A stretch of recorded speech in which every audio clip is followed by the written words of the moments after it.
wanted to have John come on today because we're talking about new construction in a flood zone and really what you need to consider when you're building a new home in a flood zone. We end up getting brought into conversations a lot of times as an insurance agency. The question being like, how is the flood insurance going to be on this property, right?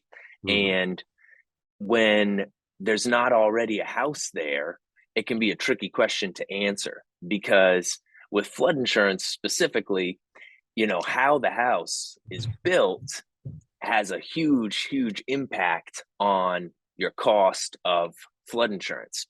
So Sure. I always end up walking it back a little bit and saying that if the property is in a flood zone and you are going to be building a property, you're going to be building a home in that flood zone, then the cost of flood insurance probably ends up being your least concern, because when you're building in a flood zone, you can always check your local town or state ordinances for building, but when you're building in a flood zone, there's going to be certain requirements for what you need to do to build that home properly.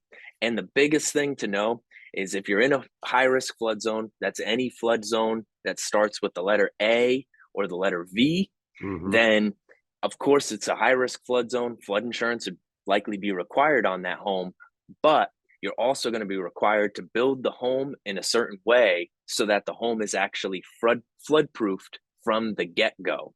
So they don't even want to let you build a house that is going to be at a high risk of flooding, because sure, you can have insurance, but like at the end of the day, if you know that this is an area that is prone to flooding and you're going to build a house there, you should probably just build the house in such a way that it wouldn't be damaged by flooding in the first place. The key is really elevation. Elevation is something that comes up whenever somebody's talking about flood insurance. We always get questions about like, oh, will an elevation certificate help me get a better rate on flood insurance?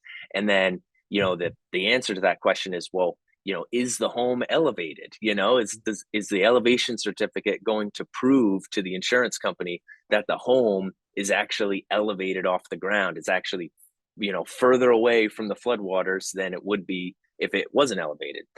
When you're building a house in a flood zone, you're going to have to build the house with some sort of elevation in mind. So the local ordinances, the building codes, they're going to require that your house, when you're building it, is at least 1 foot above the base flood elevation of that plot of land. So the base flood elevation is something that you can look up online. If you search FEMA flood maps, plug in the address, it'll generally show a map and it'll show the different flood zones, and there'll be a little number next to it that says like 11, 12, 9, whatever. And that's the base flood elevation.